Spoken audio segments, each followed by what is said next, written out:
Hi guys, it's Josh Lloyd here, and welcome to something I'm trying new for this season, some more Dynasty-focused content.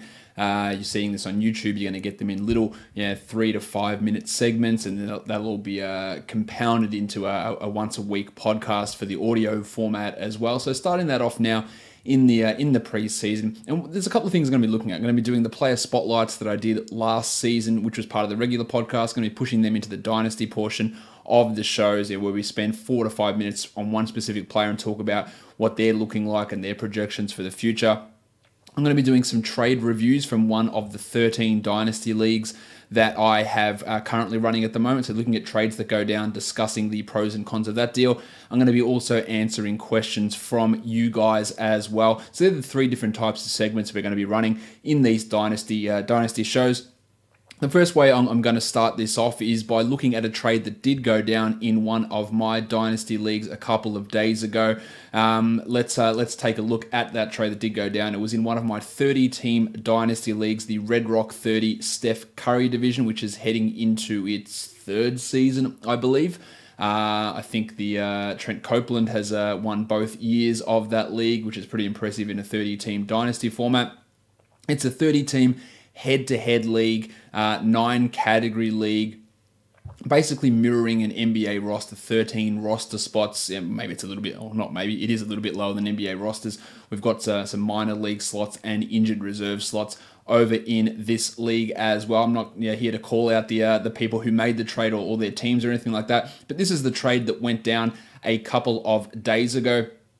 One team gave up David Nwaba, now with the Cleveland Cavaliers, and in exchange received Jacob Evans, the first-round pick of the Golden State Warriors, and a 2020 second-round draft pick. Now, of course, a second-round draft pick in a 30-team league is anywhere between picks 31 to 60, the same as an NBA second-round draft pick. And there's still some value you can have, and these draft picks are for rookies only. They're not for stashed players. They're not for free agents or waiver wire guys that have been dropped. It is only for rookies that can get selected with that pick. So we're talking about the guys who were actually in the NBA draft. So that is important, I believe. Important to pay attention to that and have a look at how that all that pans out, and have a look at where that pick is, because we're not talking about a 12-team Dynasty league where that could be pick 13 or 14. This is a 30-team league. So it does matter quite a bit in terms of the difference where that lies. Now, if I'm looking at where these teams sit in terms of their projections for this season or even for next season, it is a little bit hard to gather where that pick is going to come out. In terms of projected standings, both of these teams figure to be around the same spot for this season, and maybe that pushes to next season as well. So we're talking about probably a pick in the top half of the second round, which is 31 to 45, in that sort of a range. So the trade there, you can see David Nwaba for Jacob Evans and a 2020 second round draft pick is the Dynasty trade that went down in this head-to-head 9-category league. But let's have a look at what that actually means in terms of trade numbers, and have a look at these players in a little bit of extra detail here. David Nwaba is 26 years of age. You compare that with Jacob Evans, who is 21 years of age. So there's obviously, by doing some quick maths, 2 plus 2 is 4, minus 1, that's 3, quick maths. Yes, there's a 5-year difference between Evans and Nwaba. The next category I've got here is the peak PIPM, which is player impact plus minus, a stat which I find really useful as a catch-all stat developed by Jacob Goldstein. You can see Nwaba's peak there is a negative 2.01, which is not a good number, whereas Evans is a peak of 0.18, so a positive number there. So in terms of his peak value in the NBA, Goldstein and his statistical formulas are projecting Evans to be able to have a bigger contribution. But of course, this is something that's not going to be happening straight away here. This is something that, when we're talking about this peak number for Evans, when is that going to occur? Is it 3 or 4 years down the track? And that's probably a realistic expectation that we're talking we're way further down the track here for Evans. In fact, I believe that Goldstein's got his peak season as occurring in 5 years' time, in the 2022-23 season. So that is a long way away. And 5 years' time, Nwaba will be 31, and pretty much you'd have to assume out of the league at that point, given where he is. The next thing is something I've been working on, is trying to translate some advanced numbers into some fantasy type peaks over the next 7 years. and where their peak rank could work out in that time. And I've got Nwaba peaking as a top 190 guy in the next few seasons, whereas Evans peaks as a top 120 player over the next 7 seasons, around that year 4 or 5 mark, or 5 or 6 mark for Evans. So on a long-term scale, looking at this thing from this trade, the team receiving Jacob Evans gets the better long-term prospect. They get an extra second-round pick thrown in there, which is not a great value pick. Maybe it's pick 40. It's not fantastic, but it is still an extra asset in there.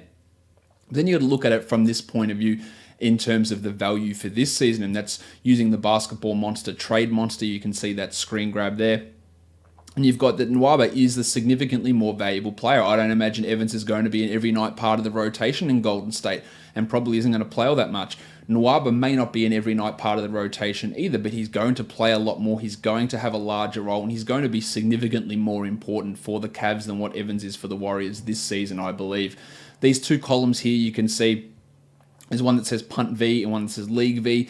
League V is 9 category including turnovers. Punt V is not including turnovers. So the value there, the Nwaba side gets a pretty significant bump. It's about 80 spots in overall ranking value when you compare what Nwaba is going to be able to produce versus Evans. And remember, we're talking about a 30-team league here. So Nwaba coming in as a 300th best player it's not great, but we're talking about a league that has at least 360 players. At least 390 players rostered, plus injured reserve spots, plus minor league. We're talking over 400 players rostered in the league. So to come in 300th means you are still going to have some sort of use for this coming season. Nwaba's a guy who last season played almost 24 minutes per game, 48% from the field for the Chicago Bulls, averaged 8 points and almost 5 rebounds per game, and did put up some pretty solid numbers at times. He has to battle for Chetty Osman, Rocket Rodney Hood, Sam Decker as well over in Cleveland this season. He was the 268th ranked player last year and in about those 24 minutes, and I don't think he's necessarily going to be getting that same level of playing time this season. But he's a guy that can contribute. I know Bulls fans really loved what Nwaba was able to do. A positive defender. He does struggle with his shooting, no doubt about that. His true shooting dropped from what it was as a member of the Lakers. The three-point percentage was at 35%, but he just doesn't take very many of those. So Nwaba is a guy, I think, with fairly limited upside, but can be a positive contributor and will be a rotation player for at least this season. But moving on from that, I'm not sure where it goes. As for Evans, a 3-year college player, a wing in Cincinnati. He is 6'6", so probably more shooting guard than small forward size, but can play up to that small forward position.